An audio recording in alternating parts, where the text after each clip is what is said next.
자, 그러면 이제 총론에서 마지막 주제가 서류 송달이에요. 서류를 어떻게 보낼 것이냐. 그래서 이 과세권자가 지자체나 국가가 이 말은 이제 세무서장이 이 납세무자에게 이제 서류를 보낸다는 거예요. 서류 안에 이제 뭐가 있어요? 납세 고지서도 있고 있겠죠? 납세 고지서 등 있을 겁니다. 얘를 보낼 때 이제 누구한테 보내고 어디다 보내고 장소 또 어떻게 보내고 이런 이야기를 할 겁니다. 그러면 이제 일반적인 경우는 서류 송달은 그 명의자는 뭐냐면 서류의 수신으로 지정된 자예요. 다른 말로는 뭐냐면 송달 받아야 할 자예요.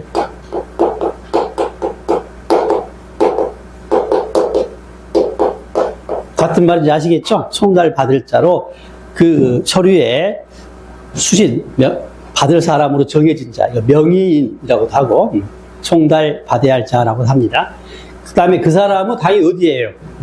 주소에 하겠죠? 사업을 하면 그 영업소, 사무소에 송달을 할 겁니다. 그다음에 연대 납세 의무자에게 송달할 때 연대 납세 의무, 하나의 납세 의무에 대해서 둘 이상 의자가 각각 납세의무를 지는 걸 연대 납세 의무라고 해요. 연대 납세 의무. 하나의 납세 의무를 둘 이상 의자가 진다. 뒤에 취득세 공부할 때 이야기를 하겠습니다. 연대 납세 의무. 자, 이게 일단 각자에게 다 보내지 않고 일반 서류는 대표자 한 사람한테 보내면 돼요. 간단히. 다만 이제 중요한 서류죠. 중요한 서류는 모두에게 각각 송달해야 한다가 핵심이 되겠습니다. 중요한 서류가 뭐예요? 세금 내라는 고지서. 독촉에 관한 서류는 안 내면 당장이 뭐야? 가산세 등 불이익이 있으니까 이런 서류는 각자에게 다 송달을 해야 한다들 아시면 됩니다. 연대 납세의무, 하나의 납세의무를 둘 이상 의자가 지른 거예요. 당장에 상속인들 간에 연대 납세의무를 집니다. 상속인들 간에. 상속이 여러 명 있을 수 있잖아요. 상속인들 간에는 이제 연대 납세의무를 지게 돼 있어요. 세금에 대해서. 자, 그 다음에 송달 방법이에요. 세금, 서류를 송달할 때 방법. 일단은 원칙은 세 가지입니다. 교부 송달이 있어요. 교부 송달은 뭐예요? 직접 가서 건네주는 걸 말합니다. 직접 가서 전해주는 걸 교부. 그 다음에 우편 송달. 뭔지 아시겠죠? 우편으로 보내는 거고요. 그 다음에 전자 송달. 전자 송달은 이제 이메일이라든가 있으면 또는 정보통신망을 통해서 송달하는 거예요. 여러분 국세 같은 홈페이지 있어 사이트가 있다고. 뭐 홈택스 같은 거, 지방세는 이택스라고 이런 사이트가 있거든요, 인터넷. 이거 통해서 송달할 수가 있는데. 근데 이 전자송달은 그 이메일이 있어야 하고, 그죠? 또 이걸 인터넷을 잘 다룰 줄 알아야겠지. 그래서 신청한 경우에 한해서 전자송달은 한다, 이렇게 아시면 돼요. 그 다음에 이제 예외적으로 공시송달을 할 수가 있어요. 그러니까 이런 송달이 어려운 경우예요. 교부나 우편 송달이 어렵다면 어려운 경우가 있거든요. 뭐예요? 무슨 말이야? 갔더니 없는 거야. 사람이 없는 거야. 걔만 짓고 있는 거지. 이런 거지. 우편으로 보냈는데 반송되어 오거나 이런 경우 있잖아요. 이런 경우는 중요한 내용을요. 공시를 하면 공고 게시나 게재를 하면 이걸 송달 효력을 발생시키는 제도가 공시송달 제도입니다. 아시고. 그러면 이제 교부 송달과 관련해 가지고 체크할 게 몇 가지가 있는데요. 자, 송달 장소에 가서 송달 장소는 앞에 뭐예요? 주소나 거소, 영업소 등이죠. 거기 갔더니 송달 받아야 할 자, 그 수신인, 명의자가 없고, 알았어요? 다만 이제 사용인이 있어요. 종업원이. 그다음에 동거인이 있는 경우. 이때는 그자에게 서류를 송달할 수가 있어요. 아시겠죠? 일단 송달 장소에서 해야 합니다. 송달 장소가 아닌 곳에서는 안 돼, 이 말입니다. 다만 이자들이요, 네? 정신이 오락가락하면 안 되겠죠. 그래서 사리를 분별할 수 있는 자에 대해서 할 수 있다가 되겠습니다. 그 다음에 송달 장소에 갔더니 자, 그 명의자 또는 이런 사람들이 사용인 등이 정당한 사유 없이 서류 송달을 거부한 경우입니다. 못 받겠다 이렇게. 그러면요, 여기서 이런 경우는 이게 교부 송달을 못 하는 거니까 그러면 공시 송달로 하면 되지 않겠냐? 이건 공시 송달 사유로 공시 송달 하면 되지 않겠냐도 생각할 수가 있는데 그게 아니라는 걸 주의하시기 바랍니다. 시험에서 이걸 한 번씩 물어봐요. 이런 경우는 뭐라? 공시 송달 사유가 아니고 그냥 그 장소에다가 서류를 놔둘 수가 있습니다.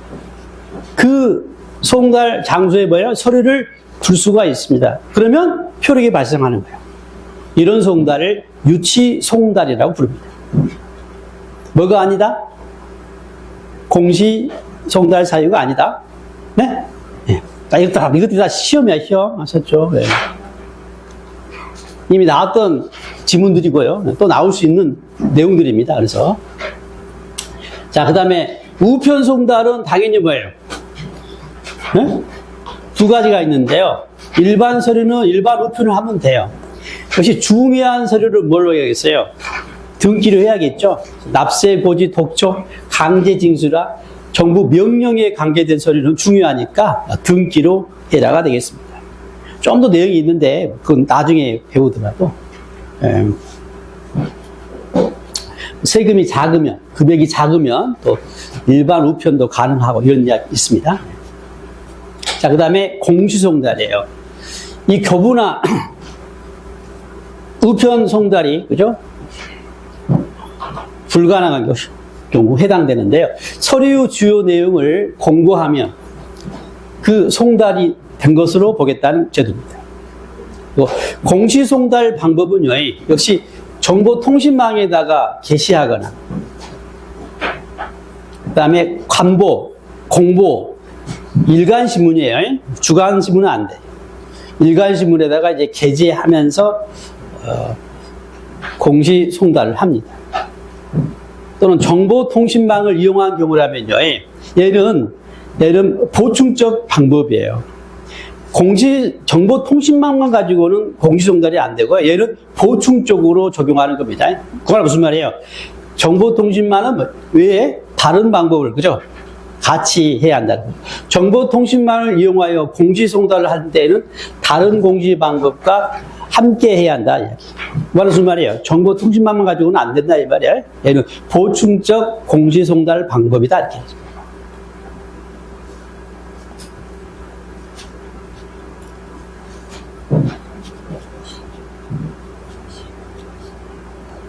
당연히 그러겠죠. 왜요? 앞에 얘기했잖아요. 헌명이거나 이런 사람들은 못 볼 거 아니야. 그래요? 앞에 전자송달이 신청하듯이 신청한 이유가 그렇듯이 이 컴맹인 사람들은 못 볼 거니까. 그지? 그래서 얘만 가지고는 안 되고 이건 게시판, 간보, 공보, 일간신문에 게재함과 동시에 이걸 보충적으로 한다 이렇게 이해하시면 돼요. 그 다음에 공시송달 사유 좀 주의하세요. 공시송달 사유. 자, 이 경우는 일단 그 사람이 주소 영업소, 송달 장소가 되겠죠. 근데 그곳이 애국에 있어, 국외에 있는 거야. 송달이 그래서 어렵다는 거지, 이런 경우. 그 다음에 역시 그 주소 영업소, 송달 장소 불분명한 경우입니다. 이렇게 파악이 안 되고 막 이런 거죠. 이런 경우는 이제 공시송달을 하는 거예요. 그 다음에 3번의 이야기는요. 3번은 주의할 것은 다음 어느 하나에 해당하는 경우가 아니에요. 로소란 말은 엔드에 엔드. 다음 어느 하나에 해당하면서 둘 중에 하나에 해당하면서 엔드 뭐예요? 납기 내에 송달이 어렵다고 생각될 때요. 곤란하다고 인정될 때요. 다시 다음 어느 하나에 해당하면서 엔드 뭐라고요? 납기 내에 송달이 어렵다고 인정될 때 공시송달을 하는 겁니다. 자, 일단 1번은 우편으로 했을 때 우편 송달 이야기고요. 2번은 교부 송달일 때 이야기입니다. 그래서 우편으로 송달을 했는데 뭐예요? 사람이 없어서 단송된 경우입니다.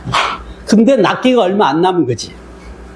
그래서 납기 내에 이제 송달이 없구나라고 생각되면 공시송달을 할 수가 있다가 되는 거죠. 두 번째는 교부송달을 한 거야. 그 장소에 갑니다. 네? 공무원이 갔어요. 가서 이제 교부하려고 했더니 개 짖는 소리만 들리는 거죠. 사람이 없는 거예요. 그래서 2회 이상 방문을 해야 합니다. 2회 이상. 한 번 가지고는 안 돼요. 다만 두 번이니까 오전에 한 번, 오후에 한 번 이래도 안 되겠지. 그래서 3일 이상 텀을 두고 2회 이상 방문을 해야 합니다. 이것도 다 시험해요. 2회 이상 해야 하는데 3일 이상 텀을 두고 2회 이상 방문해야 한다가 되겠습니다. 그런데 역시 납기 내에 송달이 곤란하다고 생각되면 공시송달을 할 수가 있다. 아시겠죠? 그러니까 우편으로 송달했는데 받을 사람이 없어 없는 것으로 확인되어 반송된 경우에는 공시송달을 할 수 있다. 맞아요, 틀려요? 맞아, 틀려? 에? 우편으로 송달하였으나 받을 사람이 없는 경우로 확인되어 우편이 반송된 경우는 공시송달을 할 수 있다. 할 수 있어요, 없어요? 있어요? 없어요? 방금 이야기했잖아. 여기에 하나에 해당되고 뭐까지? 납부기한 내 송달이 곤란하다고 인정돼야 공시송달이 된다니까. 다시 묻습니다. 우편으로 송달하였으나 받을 사람이 없는 것으로 확인되어 반송된 경우는 공시송달 사유입니까? 아니라는 거죠. 엔드 뭐라고요? 납기 내 송달이 곤란하다고 인정된 경우에 공시송달 사유가 된다. 아셨죠? 예를 이런 것들이 시험이에요. 시험에. 자, 그 다음에 언제 효력이 발생하냐요? 송달 효력 언제 발생하냐? 당장에 가산세 언제부터 가산세 기산일이 그죠? 정해지냐 등등등 판단할 때 그죠? 필요할 겁니다. 자, 일단 교부송달이나 우편송달은 언제예요? 도달주의로 그죠? 송달 서류가 도달한 때부터 효력이 발생해요. 도달주의다 하시면 되고요. 전자송달은 전산망을 이용하기 때문에 그 이메일 주소라든가 정보통신망 전자사서함 고지함에 저장될 때입니다. 한마디로 입력할 때 우리 입장에서 입력할 때인데 법상 표현은 저장할 때라고 되어 있어요. 저장할 때, 저장된 때. 이때 이제 도달한 걸로 보고요. 그 다음에 공시송달은 앞서 주요 내용을 그죠? 공고하면서 효력이 발생한다고 그랬죠? 공고하자마자 효력이 발생하면 안 되겠죠? 그걸 볼 시간은 줘야지. 그래서 며칠?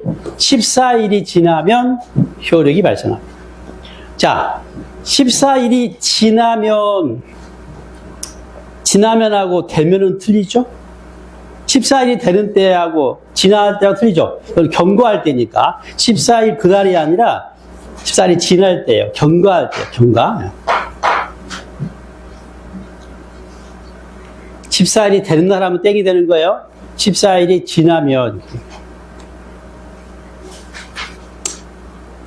자, 그 다음에 이제 납세 고지서 등. 자, 이 경우는요, 세금을 내라는 고지서입니다. 납세 고지서 등의 납기가 정해진 고지서예요.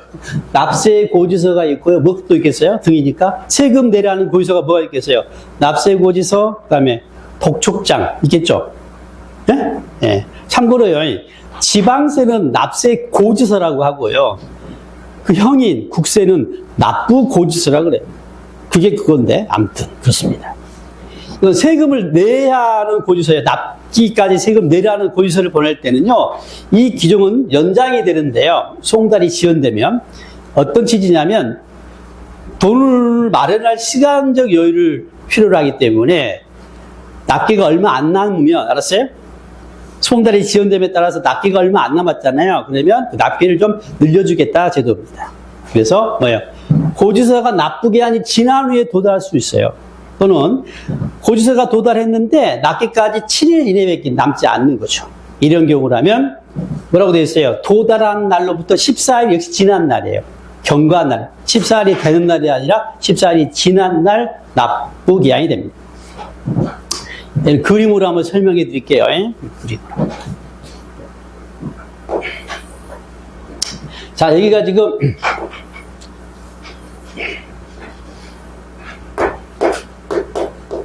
납기. 그 납세 고지서상 납기. 이 납세 고지서상 납기를 뭐라 그러는 다른 말로?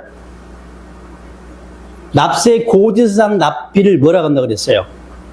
그런 이야기 들어봤어요? 처음 들어봐요? 궁금해요? 납세 고지서상 납부 기한을 뭐라고 한다 그랬어요? 지정 납부 기한이란 말 들어봤어요? 네? 납세 고지서상 납기를 뭐라고 한다고요? 지정 납부 기한이라 그래요. 그냥 이제부터 알면 되지. 지정 납부 기한. 우리가 지난 시간에 그 가산세 설명할 때 그 이야기를 했어요. 납세 고지전 납기까지 안 냈을 때 그 납기는 뭐라 그랬어요? 그건 법정 신고 납부 기한. 법정 납부 기한, 법정 신고 납부 기한. 그러니까 무슨 말이냐면 취득세가 신고 납부잖아요. 취득일로부터 언제까지요? 60일 이내에 신고 납부라고 되어 있죠. 그 납부 기한을 법에서 정한 납부 기한에서 법정 납부 기한이라고 그래요. 근데 납세 고지서 납부 기한이 아니죠. 네? 안 내면 어떻게 이제? 신고 납부 안 하면 어째요? 납세 고지서 보내잖아요. 그 납세 고지서에 납기 정해졌겠지. 그걸 뭐라고 한다고요? 납세 고지서에 따른 납부 기한을 뭐라고 한다고요? 약에서 지정 납부 기한이라고 한다고. 이게 알겠어요? 네? 용어 정리하는 거예요. 뭐 오늘부터 아픔이 시작되면 안 되는데. 또 다른 기회가 있으니까. 자, 이 납기까지, 자, 납기가 여기인데, 자, 서류가 언제요?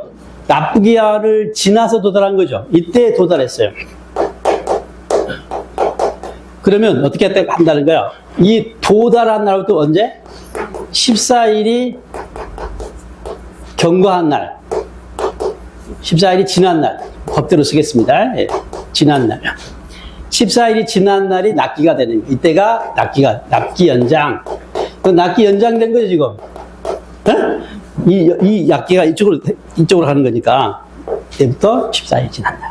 자, 이번에는요, 납기 전에 도달을 했어요. 이때 도달했어. 그런데 납기까지 며칠밖에 안 남았어요. 7일 이내가 남은 거지. 그러면 언제? 역시 도달한 날부터 언제요? 14일이 지난 날이 그때가 뭐예요? 납기가 되는 거야. 납기가 연장되는 거죠. 그러니까 이렇게. 그러니까 어떤 논리자면 최소한 얼마? 14일은 시간 여유를 주겠다 이렇게 이해하시면 돼요.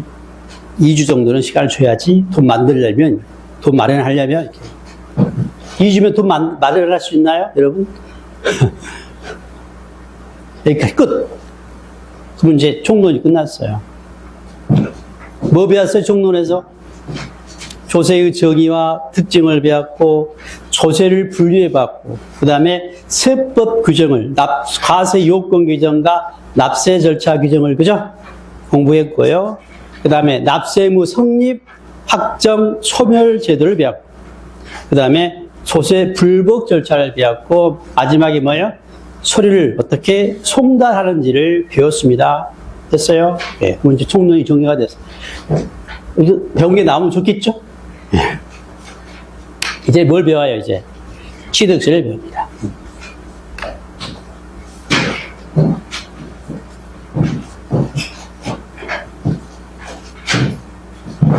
자, 취득세. 일단, 뭘 배울지는 아시겠죠? 뭐 배워요? 과세 대상, 납세의무자, 과세 표준, 세율, 그죠? 납세 절차, 그죠? 납부 방법, 납세시, 그죠? 납부 기한 배우는 거예요. 기본 뼈대는 잡았죠? 자, 취득세만 보세요. 취득세는 어떤 세예요? 취득하면 과세하겠다. 누구에게? 취득한 자에게. 개인법인 포함하고. 과표는 뭐예요? 취득한 가액이 되고. 취득가액이 크면 클수록 세율이 많겠죠? 세율은 당연히 비율로 정해지겠죠. 구체적으로 몇 프로인지를 우리가 배울 거예요. 그 다음에 어떻게 내요? 신고 납부하고. 언제까지? 취득한 납부 60일 내가 원칙입니다. 다른 또 납부 기한이 있겠죠? 그걸 배우는 겁니다. 물건 소재지 큰 쪽, 도 특강에서 부과하고요. 그 다음에 뭐가 있어요? 연세점 제도가 있어요. 그죠? 기본을 아셨죠? 여기다 이제 살을 붙여가는 겁니다. 자, 취득세, 방금 그 내용을 공부해요. 과세 대상, 납세 의무자, 과세 표준, 세율. 그 다음에 하나 뭘 배우냐면요. 비과세 규정을 배워요. 비과세 규정은 뭐라 그랬죠, 여러분? 과세 대상이지만, 과세 대상이지만, 과세 않게. 이쪽으로 넘어가 버리네. 과세 대상이지만, 과세, 이 중에서 과세하겠다예요. 과세 대상이 아니면 뭐예요? 비과세하겠다는 이야기를 법에서 할 필요가 없는 거죠. 그게 무슨 말이에요? 과세 대상이 뭐예요? 취득이잖아요. 취득했어요, 안 했어요? 취득을 했어요. 취득을 안 했는데 비과세하겠다 이런 이야기를 할 필요가 있다 없다? 없는 거고요. 법에서 비과세 규정은 뭐다? 항상 과세 대상을 전제로 하는 거예요. 과세 대상이면 과세해야 할 텐데 이게 이런저런 이유 때문에 뭐예요? 과세하지 않겠다가 비과세 규정이라는 거 아시고, 그죠? 비과세 규정을 배워요. 감면도 있는데 감면은 안 배운다 그랬어요. 예? 감면은 잔뜩 있고 이건 실무에서나 필요한 내용이고 우리 시험에서 취급 안 하니까요. 우리 비과세까지만 공부합니다.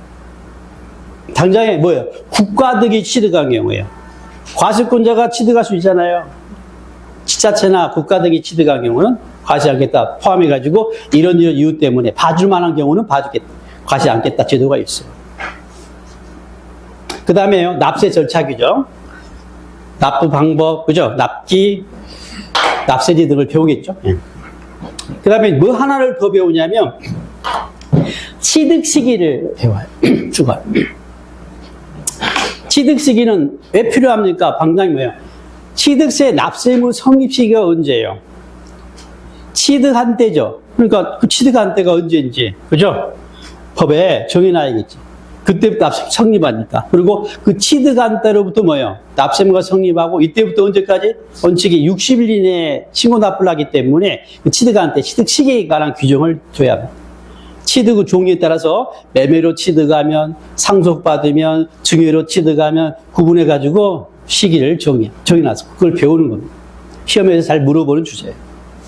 이것들을 하나씩 배우는 거예요. 네. 그러면 이제 뭐부터 배운다고요? 과세 대상부터. 과세 대상을 배웁시다. 취득인지는 아셨죠, 일단?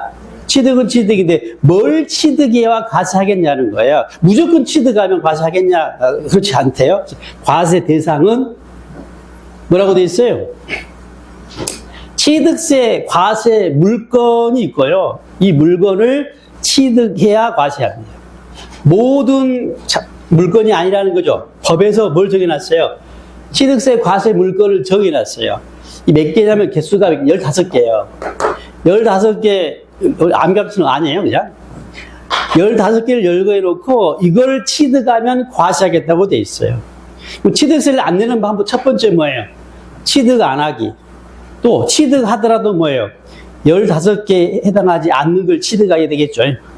네. 금을 취득해서 금을. 골드바를. 과세할까 안 할까? 능력으로 보면 능력이 많지.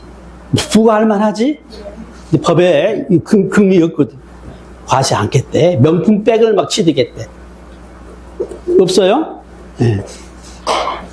자, 물건은 몇 가지요? 15가지인데 이 15가지 안에 뭐가 있는 거예요? 부동산이 있는 거예요. 이 뭐예요? 토지와 건축물, 부동산이 있는 겁니다. 있죠? 깜짝 놀랐네. 토지와 건축물이 있는 거예요. 아시겠죠? 그러니까 이거 일단 아시면 돼요. 나머지는 가볍게 보시면 돼요. 알겠죠? 우리 교재에 보면요. 이 나머지 물건의 자산에 대해서도 상세하게 좀 설명이 있는데 그 쌩 까시기 바랍니다. 네? 해로워요. 토지와 건축물만 다 아시면 되고 알았어요. 나머지는 이름 정도만 아시면 이름 정도만. 네? 그 다음에 토지와 건축물 당연히 알아야겠고요. 그 다음에 이제 뭐예요? 차량과 그 친구들이에요. 차량과 그 친구들. 짝을 잡아서 좀 외울 필요가 있습니다.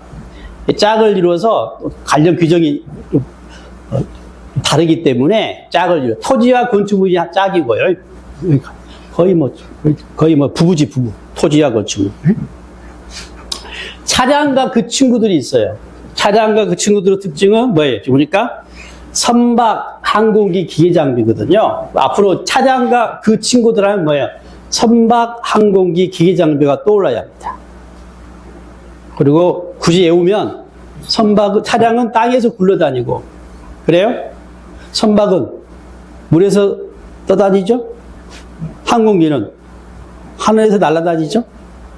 얘네들이 기계장비를 싣고, 알았어요? 기계장비를 싣고 굴러다니고 떠다니고 날아다닌다라고 외우시면 돼요. 차량과 그 친구들 이렇게 알아들어야 합니다. 그 다음에 광업권과 그 친구들이 있어요. 광업권과 그 친구들. 광업권, 광물 캐는 권리죠. 어업권, 고기 잡는 고기. 양식업권, 양식할 수 있는 권리가 되겠습니다. 네? 세 가지 짝이에요. 이건 양식광어로 암기하세요. 양식광어로 암기하셔요. 광어권과 그 친구들. 그 다음에 골프 회원권과 그 친구들이 있어요. 이건 이제 럭셔리한 것들이에요. 예? 이건 회원제로 운영되는 럭셔리한 회원권인데요. 콘도 회원권, 친구들요. 종합 체육시설 이용 회원권. 예? 예. 그 다음에 요트 회원권, 승마 회원권, 이것들을 과시하게 됩니다. 그 다음에 이제, 얘네들 다 짝꿍이 있잖아요, 짝이. 그죠? 친구들이 있는데, 임목은 혼자 있어요, 혼자. 예. 혼자 애롭게 서 있는 나무입니다. 애로운 나무. 혼자 서 있는 나무예요. 혼자 서 있는 나무. 애롭게. 임목. 임목은 일단 서 있는 나무야. 서 있는 나무와 누워 있는 나무 차이 아시죠? 서 있단 말은 무슨 말이야, 나무가? 살아있다는 거지. 살아있는 나무를 취득할 때 과시하는 겁니다. 누워있는 나무는 벌채된 나무 있잖아요. 벌채된, 누워있는 나무, 죽은 나무를 취득하는 경우는 과시하지 않고 임목, 살아있는 나무, 생잎, 살아있는 나무를 취득할 때 과시합니다. 아무튼 이 정도 아시고 구체적인 뭐 범위도 있어요. 뭐 항공기는 어쩌고 사람이 탑승해야 하고 이런 이야기 있는데 그러려니 하시면 돼요. 그것들은 그냥 가볍게. 네. 그 다음에 이제 뭘 충족해야 해요? 얘네들을 뭐 해야 한다고요? 취득을 해야 하잖아요. 취득이 뭐냐고, 그죠? 물어보면 뭐라고 답을 해? 취득이 뭐냐, 도대체. 취득이 뭐냐. 어디까지 취득으로 봐가지고 과시할 것이냐. 그러니까 당연히 법에 취득이 뭐야? 취득이 이거야 라고 법에 규정해 놨습니다. 취득의 정의는 이 자체가 시험 지문이야. 문제 지문이니까 당연히 알아야 합니다. 자, 일단 뭐예요? 가장 저정적인 취득이 뭐예요? 매매. 자, 법에요. 취득의 종류 몇 가지를 열거하면서 이런 것 등 해가지고, 그 중에 뭐예요? 케이스가 가장 저정적인 취득이 뭐야? 매매. 그 다음에 교환, 상속, 증여, 기부. 증여나 기부나 같은 건데 아무튼 증여, 기부. 그 다음에 법인에 대한 현물 출자. 그다음 건축, 뭔지 아시죠? 개수. 처음 공부한 사람은 좀 어렵네. 뭔 말이 싶네. 공유수면을 매립 간척에 의한 토지의 조성. 등이라고 돼 있죠? 등. 자, 취득에 대한 종류 몇 가지를 열거하면서 등 하면서 뭐라고 돼 있어요? 이와 유사한 취득으로서 뭐라고 돼 있어요? 원시 취득, 승계 취득 또는 유상, 무상을 불문한 모든 취득을 말한다. 한마디로 모든 취득이래요. 모든 취득. 그러면 여기서 이제 뭐 어려운 말이 뭐가 있어요? 어려운 말이 뭐가 있어요? 다 어려워요? 매매는 알죠? 매매는 돈 주고 사는 걸 말합니다. 예? 교환은, 매매는 돈하고 교환하는 거야. 부동산을 사는데 돈 주고 사는 걸 뭐라 그래요? 매매라 그래요. 그럼 교환은 뭐예요? 교환은 돈이 아닌 걸 주고 사는 거야. 부동산하고 부동산을 맞바꾼 거지. 이걸 굳이 구분해가지고 교환이라고 해요. 매매도 교환이라고 할 수가 있는데, 그 뭐야? 매매라 그래. 돈으로 교환한 것을 뭐라고 한다고요? 구분해가지고 매매라고 해요. 아시고. 그 다음에, 그러면 매매는 누가 취득자입니까? 누구예요? 그 보유합니다. 납세의무자를 정의하니까 매매는 당연히 판 사람이고 산 사람이 있겠죠. 이 사람이 매도자고 매도인이고 매수자면 누구예요? 이 사람이죠, 그죠? 이 부동산을, 토지를 만약에 매매로 샀다는 이야기는 매수자가 취득자고 납세의무자 되겠죠. 그림이 보여요? 교환은 누구예요, 교환은? 교환은, 이건 이제 매매는 현금이 등장하는 거고요, 여기에. 알았어요? 교환은 뭐가 등장해요? 교환은 뭐예요? 뭐가 등장해? 또 다른 토지, 부동산이 등장하는 것이. 이걸 교환이라 그래요. 교환은 누가 취득자입니까? 라고 하면 둘 다죠, 그죠? 당사자 각각 취득자가 돼요. 각자가 납세의무를 지는 겁니다. 그 다음에 상속은 누가 취득자예요? 죽은 사람이요, 산 사람이요? 산 사람이죠. 죽은 사람을 피상속인, 그죠? 피 흘리고 죽었다 그랬죠? 피상속인, 그 다음에 산 사람, 상속 받은 사람을 상속인이라 그래요. 상속인이 납세의무자가 되겠죠. 그 다음에 증여는 누구가 계세요? 증여자와 증여받은 자를 이제 증여자 수증자라 그래요. 누가요?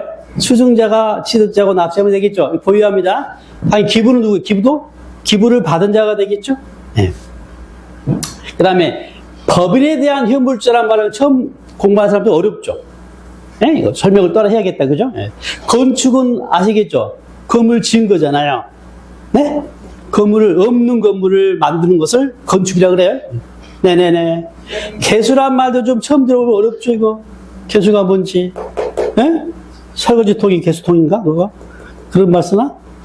갑자기 지금, 공유, 나중에 좀 이따 보겠고. 공유수면 매립 간척이 한 토지 조성, 어떤 거예요? 공유수면은 이제 바다나 하천을 말해요. 그리고 그걸 메꾸는 겁니다. 네? 없는 땅을 만들어내는 걸 말합니다. 없는 땅을 만들어내는 이야기죠. 공유수면, 바다나 하천을 메꿔가지고 토지를 만들어내는 것을 토지 조성이라고 해요. 누가 취득자겠어요? 그 조성한 자가 되겠죠. 네. 등이라고 되어 있잖아, 등.